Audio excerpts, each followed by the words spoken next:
Welcome back everyone to our channel psycho IAS। तो ये इस वीडियो सीरीज़ की नंबर 1001 वीडियो है, हमारे कोर्स का जो पार्ट है।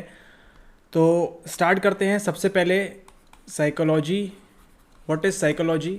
सिंपल सी डेफिनेशन में अगर हम बात करें so it is a process of behaviour, mental process and आपके एक्सपीरियंस। ठीक है, तो इसके अंदर जो भी आपके अनुभव हैं, जो भी आपके एक्सपीरियंसेस हैं वो काउंट होंगे, जो आपकी मानसिक प्रक्रियाएं हैं वो काउंट होंगी, एंड जो आपका व्यवहार है, जो आपका बिहेवियर है वो भी काउंट होगा। Okay, so what is psychology. Psychology is simply, आज के बाद ये डेफिनेशन रट लीजिए, psychology is a study of our behaviour, our mental process and experience. लेकिन ये तो आज की बात है, ये तो कंटेम्प्ररी में बात चल रही है ना, कंटेम्प्ररी में बात हो रही है कि आज हम 21वीं शताब्दी में ये कह रहे हैं कि मनोविज्ञान किसकी स्टडी है, बिहेवियर की, मेंटल प्रोसेस की एंड एक्सपीरियंस की। तो आज के समय में ये बिल्कुल सही बात है, 100% सही बात है कि मनोविज्ञान के अंदर हम व्यवहार की अध्ययन करते हैं, मानसिक प्रक्रियाओं का अध्ययन करते हैं और हमारे जो अनुभव हैं उनका अध्ययन करते हैं। लेकिन पहुँचते हैं हम 17वीं 18वीं शताब्दी में, जब ये बात ऐसी बिल्कुल नहीं थी। हमने इस चीज़ को लिया दर्शन के पास से, यानी कि फिलॉसफी से लिया हमने। ठीक है, तो जब हमारे पास स्पा थी, स्पा कब थी, बिफोर क्राइस्ट। ठीक है, BC में जब हमारे पास स्पा थी, स्पा मतलब आपके सोक्रेट्स, आपके प्लाटो एंड आपके एरिस्टोटल, इन लोग स्टडी कर रहे थे दर्शन के बारे में, इन लोग स्टडी कर रहे थे फिलॉसफी के बारे में। ठीक है, फिलॉसफी में भी कहीं ना कहीं आपका संबंध किससे था, आपके माइंड, या हम कह सकते हैं आपके मन से संबंध था। उस वक्त मस्तिष्क की उतनी बात नहीं होती थी, लेकिन आपके मन की बातें काफ़ी ज़्यादा होती थी कि हमारा मन चाहता क्या है, व्हाट इज़ नॉलेज। ठीक है, अगर हम फिलॉसफी की और ब्रांचेस की बात करें तो उसमें हमको एपिस्टेमोलॉजी, ऑन्टोलॉजी, मेटाफिजिक्स, ये सब चीज़ें देखने को मिलती हैं। लेकिन चूंकि हमारे काम में सिर्फ माइंड की बात है, माइंड हमारा जो मन है उसकी बात है, तो हम केवल और केवल उसकी बात करेंगे। ठीक है, ओके। तो सोक्रेट्स, प्लाटो एंड एरिस्टोटल ने अपनी अपनी थ्योरीज दी कि व्हाट इज़ साइकोलॉजी, मतलब साइकोलॉजी तो नहीं बट व्हाट इज़ मन, मन क्या करता है, मन चिंतन करता है, मन विचार करता है या नहीं करता, वो सब बातें हुई। कहानी आती है आपकी 1879 में, जब जर्मनी में स्टार्ट होता है आपकी पहली लेबोरेटरी लिप्जिश में। जिसको कौन स्टार्ट करता है, जिसको स्टार्ट करते हैं मिस्टर विल्हम वुंट। इन्होंने सबसे पहले क्या चीज़ स्टार्ट की, इन्होंने स्टार्ट किया सबसे पहले इंट्रोस्पेक्शन। इंट्रोस्पेक्शन एक ऐसी प्रोसेस जिसे हम क्या कहते हैं, जिसे हम कहते हैं अंतर निरीक्षण। मतलब आप अपने अंदर झांकिए और हमको बताइए कि आप सही हैं या गलत हैं। ठीक है, तो स्टार्टिंग सबसे पहले क्या हुई, विल्हम वुंट ने किसकी स्टार्टिंग की, आपकी स्टार्टिंग की आपकी संरचनावाद की, यानी कि आपका जो स्ट्रक्चरलिज्म है उसकी इन्होंने स्टार्ट की। एंड 2019 में आपका सवाल भी आया था UPSC साइकोलॉजी ऑप्शनल में कि आप 10 मार्क्स के लिए कि how structuralism help to build psychology, मतलब आज जो मनोविज्ञान है उसमें संरचनावाद का क्या महत्व है, क्या इंपॉर्टेंस है। ओके, तो संरचनावाद में क्या हुआ, इन्होंने हमारा जो माइंड है, जो मन है, उसके जो छोटे छोटे पार्ट्स है, फिजिकल पार्ट्स की बात नहीं, बट उन्होंने किस पे ध्यान दिया, उनकी संरचना के ऊपर। ठीक है, हाउ इट इज़ मेड, वो क्या करता है। ठीक है, मतलब क्या करता है तो फंक्शनलिज्म का पार्ट है, बट स्टिल कि कौन कौन से पार्ट्स हैं उसकी बात की इन्होंने मिस्टर विल्हम वुंट ने। ठीक है, अभी इंट्रोडक्शन के लिए आपको इतना काफ़ी है। संरचनावाद की इन्होंने स्टार्टिंग की, स्ट्रक्चरलिज्म की स्टार्टिंग की। उन्होंने जो मेथड का इस्तेमाल किया वो थी इंट्रोस्पेक्शन। ठीक है, तो आप जब 19 का आंसर फ्रेम करेंगे, जो आप आंसर सबमिट करेंगे हमको, आंसर जब फ्रेम करेंगे उसमें आपको क्या लिखना होगा कि विल्हम वुंट स्टार्टेड इन 1879, इस प्रकार से इन्होंने शुरुआत की। उन्होंने जिस प्रोसेस का इस्तेमाल किया वो थी अंतर निरीक्षण। ठीक है, तो आज भी जो हम पढ़ते हैं CTP के अंदर, क्लाइंट CCP के अंदर क्लाइंट सेंटर्ड थेरेपी। ठीक है, जिसमें क्लाइंट से पूछा जाता है कि आप किस प्रकार से फील कर रहे हैं, ऑल दैट, तो वो भी कहीं ना कहीं अंतर निरीक्षण की मेथड है। ठीक है, तो ये मतलब हाई लेवल की बातें हैं, लेकिन अभी के लिए आप इतना ध्यान रखिए, वो जो आप कोर्स के अंदर आपको बताया जाएगा किस प्रकार से लिखना है, बट हाँ आपको ये सारी चीज़ें मेंशन करनी है जो आपको बताया जा रहा है। ठीक है, ऑल राइट। तो स्टार्टिंग की मिस्टर विल्हम वुंट ने किसके साथ, इंट्रोस्पेक्शन के साथ, अंतर निरीक्षण के साथ, कि आप अपने मन में झांकिए एंड देन आप बताइए कि आप किस तरह से चीज़ें करते हैं, आप व्हाट इज़ आपका बिहेवियर, आप क्या सोचते हैं। ये सब बातें की किसने, विल्हम वुंट ने। ये सब कहाँ पे चल रहा था, ये सब चल रहा था आपके जर्मनी में। ठीक है, लेकिन अमेरिका को ये देखा नहीं गया। अमेरिका में एक और साइकोलॉजिस्ट आ गए जिनका नाम था मिस्टर विलियम जेम्स। ठीक है, आप जो भी अभी इस कोर्स के अंदर पढ़ रहे हैं सारी चीज़ें आपकी एनसीईआरटी से भी उठाई गई है, आपके जो बुक्स हैं स्टैंडर्ड बुक्स उससे भी उठाई गई हैं, आपके एमए से भी, मास्टर से भी डेटा उठाया गया है, आपके पीएचडी से भी डेटा उठाया गया है। Alright, okay. तो मिस्टर विलियम जेम्स ने बताया पीएचडी वाला डेटा जो आएगा वो आपके स्टैटिस्टिक्स का जब आप पार्ट पढ़ेंगे, रिसर्च वगैरह, तब वहाँ आपको उसका यूटिलाइजेशन समझ में आएगा। Alright, okay. तो यहाँ पे विलियम जेम्स ने क्या बोला कि ठीक है, आप जर्मनी हैं, आप सुपर पावर नहीं कह सकते अपने आप को, अमेरिका सुपर पावर है, अमेरिकन रिवॉल्यूशन, ठीक है, कब हुआ था नीचे कमेंट कर दीजिएगा। ऑलराइट, तो यहाँ पे उन्होंने बताया जिस नई चीज़ के बारे में वो था फंक्शनलिज्म, ठीक है, कि हाउ माइंड फंक्शंस, यानी कि जिसको हम क्या कहते हैं इस फील्ड को, इसको हम कहते हैं प्रकार्यवाद। ठीक है, प्रकार्यवादी विचारधारा के थे कौन? Mister William James. इसका आपको ध्यान रखना है, William Wundt and William James confuse नहीं होना है। विलियम वुंट कौन थे? जिन्होंने अंतर्निरीक्षण की मेथड से स्ट्रक्चरलिज्म की शुरुआत की, संरचनावाद की शुरुआत की। यहाँ पे बात होगी फंक्शन की, कि आपका जो माइंड है किस प्रकार से फंक्शन करता है। इसी के साथ साथ इन्होंने क्या बोला कि स्ट्रीम ऑफ कॉन्शियसनेस, ये आपके एनसीईआरटी से लिया हुआ है, stream of consciousness. William James ने बताया कि हमारा जो माइंड है वो क्या है, कंटिन्यूसली। William James. अगर लेक्चर फास्ट हो रहा है तो प्लीज़ कमेंट कर दीजिएगा, नेक्स्ट टाइम से थोड़ा स्लो कर देंगे, but still time is precious, आपका टाइम भी बहुत कीमती है और हमारा भी काफ़ी कीमती है। ओके, तो उन्होंने क्या बताया कि स्ट्रीम ऑफ कॉन्शियसनेस चलती रहती है। ये जब हम चेतन मन में होते हैं, ठीक है, जब हम चेतना में होते हैं तो क्या होता है, एक प्रकार की धारा बहती है, ऐसा बताया किसने? विलियम जेम्स ने। इस धारा के अंदर क्या होता है वो सब हम देखेंगे नेक्स्ट आगे के आने वाले लेक्चर्स में, अगर उससे संबंधित कोई सवाल आता है तो। वैसे उतना काम का नहीं है ये कुछ, लेकिन हाँ, जहाँ से स्टार्टिंग हुई विलियम वुंट की वो इंपॉर्टेंट है आपके लिए, फ्रॉइड इंपॉर्टेंट है आपके लिए, और आज के कंटेम्प्रेरी में जो चल रहा है आपका ह्यूमैनिस्टिक, मैस्लो वगैरह, वो आपके लिए इंपॉर्टेंट हो जाते हैं। ठीक है, तो विलियम जेम्स ने बताया फंक्शन के बारे में कि हाउ माइंड फंक्शंस एंड किस प्रकार से काम करता है। ठीक है, ओके। अब यहाँ सब एक बात आपको और ध्यान देनी है कि विलियम वुंट जो थे, इनके साथ एक और आदमी ने या फिर एक और लड़के ने, एक और बंदे ने, जो भी आपकी भाषा है उस प्रकार से आप इस्तेमाल कर सकते हैं, या फिर एक और सर ने, मोस्ट अप्रोप्रिएट, ओके, एक और सर ने काम किया। उनका नाम था क्या? उनका नाम था ई टिश्नर। ठीक है, एडवर्ड टिश्नर ने इनके साथ काम किया। कौन सी मेथड में? इंट्रोस्पेक्शन में।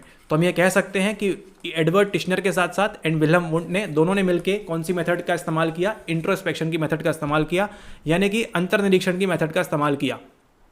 Alright, okay, very good. फिर देन इनको ये बात रास नहीं आई, कौन आ गए? अमेरिका में एंट्री मार ली किसने?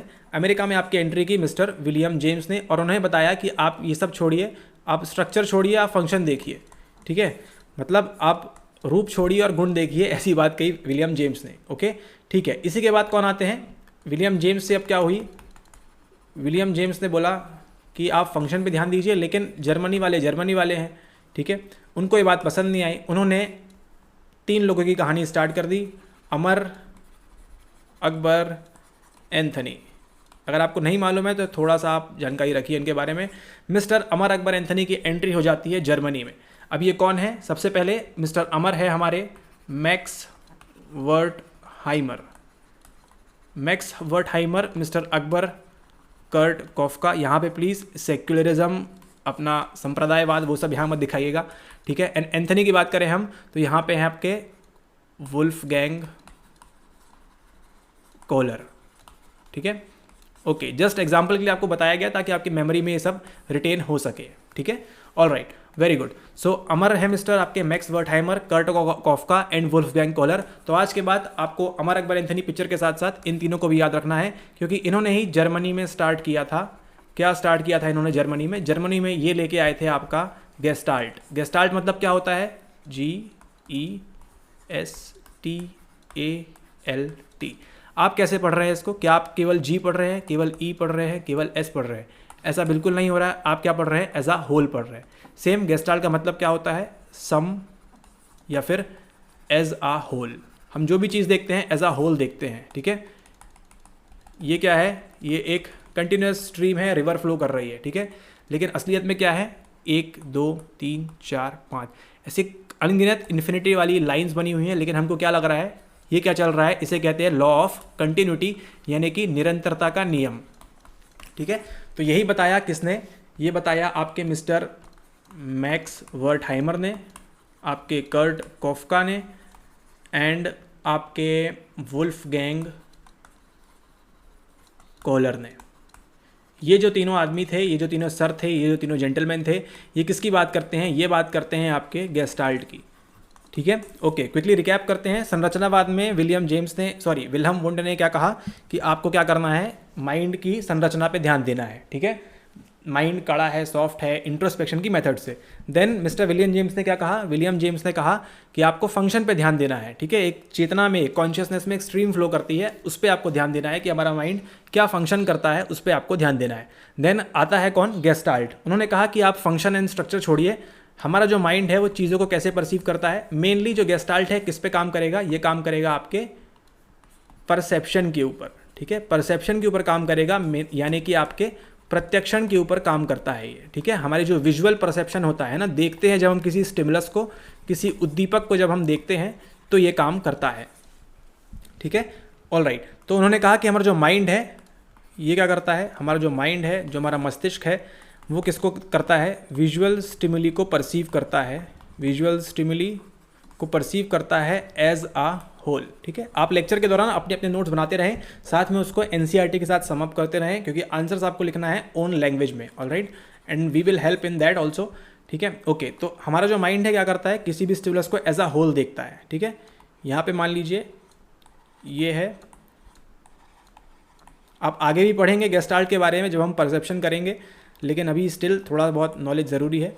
इसको आप कैसे देख रहे हैं? इसको आप देख रहे हैं दो पार्ट के अंदर। ठीक है, दो पार्ट किस प्रकार से देख रहे हैं आप? इसको एक येलो डॉट्स देख रहे हैं एंड देन ये पिंक डॉट्स देख रहे हैं। ठीक है, तो ये क्या है? यही गेस्टाल्ट है। ठीक है, इसे क्या कहते हैं? इसे कहते हैं, उसी के अंदर एक और चीज़ आती है जो है आपका लॉ ऑफ सिमिलैरिटी, है ना, कि जो सिमिलर चीज़ है उसको हम एक साथ परसीव करेंगे एंड इस वाली को हम एक साथ परसीव करेंगे। ठीक है, तो ये कहना था किसके अंदर? ये था आपका गेस्टाल्टिज्म के अंदर।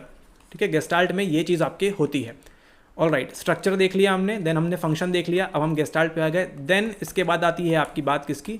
बिहेवियरिज्म की, है ना। उन्होंने कहा कि आप ये सब छोड़िए, क्या कर रहे हैं आप लोग, ये सब क्या पढ़ रहे हैं, आपको ध्यान देना है बिहेवियर के ऊपर। बिहेवियर में भी हमको देखने मिलेगा सबसे पहले कौन हमको स्टार्ट किया, जिन्होंने जॉन बी वॉटसन ने स्टार्ट किया। देन हमको मिलेंगे नेक्स्ट इवन पैवलोव, इनके बारे में तो आप जानते ही हैं, जो डॉग एक्सपेरिमेंट किया, क्लासिकल कंडीशनिंग। एंड देन हमको मिलते हैं B.F. स्किनर के रूप में, जिन्होंने क्या बताया? जिन्होंने बताया आपके ऑपरेंट कंडीशनिंग के बारे में, है ना, स्किनर बॉक्स, वो सब चीज़ें बताई, वो थे आपके B.F. Skinner, even Pavlov and John Watson. तो ये जो तीन थे साइकोलॉजिस्ट, साइंटिस्ट, रिसर्चर, जो भी आप कहना चाहें। ठीक है, इन्होंने किसको प्रपोज किया? इन्होंने किसको बारे में तारीफ की? आपके बिहेवियरिज्म के बारे में, यानी कि व्यवहारवाद, है ना। मनोविज्ञान के अंदर हमको किसका अध्ययन करना है? व्यवहार का अध्ययन करना है। ठीक है, ना ही हमको गेस्टाल्ट करना है, ना ही हमको संरचनावाद करना है, ना ही हमको प्रकार्यवाद या फिर फंक्शनलिज्म करना है। हमको क्या करना है? मानव का बिहेवियर पे देखना है हमको। स्टिमुलस, उद्दीपक, SR रिस्पॉन्स, है ना, उद्दीपक और अनुक्रिया प्रतिक्रिया, इस पर हमको ध्यान देना है। ऐसा कहना था किसका? व्यवहारवाद का। उसी के अंदर हमको देखने मिलती हैं कई सारी चीज़ें, जैसे कि Skinner box, operant conditioning, even Pavlov, है ना, थॉर्नडाइक का लॉ ऑफ इफेक्ट, वो सब हमको देखने को मिलता है। देन अगली स्ट्रीम आती है आपकी बिहेवियरिज्म की। ठीक है, ओके। अब यहाँ पे हम पढ़ रहे हैं किसके बारे में? व्यवहारवाद के बारे में। लेकिन एक चीज़ जो आती है और जो दुनिया को झकझोर के रख देती है 1900 में, ठीक है, 1900 में आपका 1905 में होता है कौन सा? ओके, 1900 में आपका आता है साइको IAS नहीं, साइको एनालिसिस। ठीक है, इसका क्या बात होती है? आपका मनो विश्लेषण। यहाँ क्या करेंगे? अब हम आपका विश्लेषण करेंगे, कहाँ पे जाके? आपके अनकॉन्शियस में जाके। ठीक है, आपके अवचेतन मन में जाके हम देखेंगे कि आपकी क्या इच्छाएं हैं, आपकी कौन सी अतृप्त इच्छाएं हैं जो आप पूरा करना चाहते हैं और जो आपके व्यवहार को मोड़ रहा है। इसी के अंदर हम पढ़ते हैं इड, ईगो, सुपर ईगो, वो आएगा आपके आगे आने वाले लेक्चर्स में। तो वो साइको एनालिसिस से संबंधित है, जिसका स्टार्टिंग किसने की? Mister one and only Sigmund Freud. ठीक है, तो जो ये बताते हैं कि आप जो भी कर रहे हैं केवल किसके लिए कर रहे हैं? आप प्लेजर प्रिंसिपल के लिए कर रहे हैं। आप आनंद की अनुभूति प्राप्त करने के लिए जो भी आपका व्यवहार है वो काम कर रहे हैं। ठीक है, आपको जहाँ आनंद मिलेगा आप वहीं पे जाएंगे, जहाँ पे आपको कठिनाई, है ना, मिलेगी, जहाँ पे आपको हार्डनेस मिलेगी, वहाँ पे आप नहीं जाएंगे। ऐसा कहना था किसका? आपके सिगमंड फ्रॉइड का, जिन्होंने क्या बताया? प्लेजर प्रिंसिपल के बारे में। इसी के अंदर आपके एक और हैं कार्ल जुंग, जिसके बारे में पढ़ते हैं हम पेर्सोना वगैरह, वो भी इनके साथ इन्होंने थोड़ी देर के लिए काम किया, बट वो लिबिडो के ऊपर बहुत ज़्यादा फोकस था मिस्टर फ्रॉइड का, तो ये बात कार्ल जूंग को पसंद नहीं आई एंड देन उन्होंने अपना रास्ता बदल लिया। ठीक है, ओके, तो हम भी अभी रास्ता बदलते हैं एंड हम चलते हैं किसके ऊपर, हम चलते हैं now we will come on to humanistic approach. Okay, हाँ, साइको एनालिसिस के बाद कुछ नए लोग भी आए जिनको हम क्या कहते हैं, नियो फ्रॉइड। इसमें फ्रॉइड की बेटी भी आएगी आपकी एना फ्रॉइड। ठीक है, एना फ्रॉइड, कार्ल यूंग, है ना, ये सब जो है नव फ्रॉइडियन कह सकते हैं इनको, न्यू फ्रॉइडियन कह सकते हैं। इन्होंने क्या किया, फ्रॉइड की ही चीज़ों को आगे लेके गए। एना फ्रॉइड ने बताया हमको 10 डिफेंस मैकेनिज्म के बारे में, है ना, रक्षा तंत्र के बारे में बताया, किस प्रकार से हम सब्लिमेशन, रेशनलाइजेशन, ये सब चीज़ें करते हैं। ओके, यहाँ बात करेंगे हम नेक्स्ट हमारे ह्यूमैनिस्टिक अप्रोच में बात करेंगे हम दो साइंटिस्ट बोल रहे हैं, साइकोलॉजिस्ट हम देखेंगे ह्यूमैनिस्टिक में आपके अब्राहम मैस्लो के बारे में। ठीक है, जिनका हम क्या है, हायरार्की ऑफ नीड देखते हैं हम। सबसे पहले ये नीड सेटिस्फाइड होंगी, फिर ऊपर वाली एंड देन इसी में हमको देखना है कार्ल रॉजर्स के बारे में। जो कार्ल रॉजर्स किस पे फोकस रखते हैं, आपकी client centred therapy, Karl Rogers नहीं बट आपकी, हाँ, इस थेरेपी के बारे में बताते हैं आपको कार्ल रॉजर्स भी, कि हमको थेरेपी वगैरह करनी है एंड जो ह्यूमंस हैं वो क्यों ड्राइव कर रहे हैं इन द सेंस क्यों, उनका क्या उनका मोटिव है, क्या उनका मोटिवेशन है। मोटिवेशन एंड इमोशन में आपने इनको पढ़ा हुआ है। इसके लिए आपको क्या बोलते हैं कि ह्यूमन की जो फ्री विल है ना, फ्री विल, उनकी जो इच्छाएं हैं एंड अपनी जो इन्नेट कैपेबिलिटीज़ हैं, जो उनकी क्षमताएं हैं, आंतरिक क्षमताएं हैं, उनको प्रूव करने के लिए, उनको बढ़ाने के लिए ये सब चीज़ें की जा रही हैं। ठीक है, ये कहना है किसका, मानवतावादी अप्रोच का। आपकी जो ह्यूमैनिस्टिक अप्रोच है, मानवतावादी अप्रोच है, उसके बारे में कहना है इनका। ठीक है, ओके, इसी के अकॉर्डिंग ये सारी थीम्स थी कि आपके ये क्या हैं, आपके स्कूल्स ऑफ थॉट हैं। ठीक है, आपके साइकोलॉजी के अंदर, है ना, आपकी विचारधाराएं कौन कौन सी हैं, किस प्रकार की है, वो हमने देखा। ओके, क्विकली इसको समराइज करते हैं, समरी देखते हैं हम क्या क्या अभी तक हमने देखा। हमने स्टार्ट की मनोविज्ञान के बारे में, साइकोलॉजी के बारे में, कहाँ से इसकी स्टार्ट होती है। सबसे पहले हमने पढ़ा विल्हेम वुंड के बारे में, जो क्या बताते हैं हमको, जो बताते हैं हमको स्ट्रक्चरलिज्म के बारे में, यानी कि क्या होता है हमारा, जो होता है संरचनावाद। ठीक है, उसके बाद क्या देखा, उसके बाद हमने देखा विलियम जेम्स के बारे में, जो क्या बताते हैं हमको, बताते हैं फंक्शनलिज्म के बारे में, कि हमारा माइंड किस प्रकार से फंक्शन करता है, जिसे हम क्या कहते हैं, जिसे हम कहते हैं प्रकार्यवाद। फिर हमने देखा किसके बारे में, हमने देखा जॉन वॉटसन से, ध्यान रखिए आप, हमने पढ़ा बिहेवियरिज्म के बारे में, कि मानव को क्या करना है, स्टडी किसकी करना है, बिहेवियर की करना है, यानी कि हमारे व्यवहार की करना है। ठीक है, फिर हमको क्या पढ़ते हैं, सिगमंड फ्रॉइड के बारे में पढ़ते हैं, जिन्होंने क्या बताया हमको साइको एनालिसिस के बारे में, कि आपकी जो अतिरिक्त इच्छाएं हैं वो कहाँ हैं, आपके अनकॉन्शियस में है। ठीक है, अनकॉन्शियस में है, जिसे हम क्या कहते हैं, जिसे हम कहते हैं मनोविश्लेषण। ठीक है, और फिर हमने क्या देखा, फिर हमने देखा एना फ्रॉइड, जिसे हम कह सकते हैं एना फ्रॉइड। ये किस में आएंगे, आपके नियो फ्रॉइडियन में आएंगे, है ना। ये कुछ नहीं किया इन्होंने, इनकी चीज़ों को, फ्रॉइड की चीज़ों को आगे लेके गए। ठीक है, इनके साथ एक दो और थे, वो आपको आगे बताएंगे कौन थे। इनके नाम उतने इंपॉर्टेंट नहीं है, जो इंपॉर्टेंट है वो आपको बताया जा रहा है।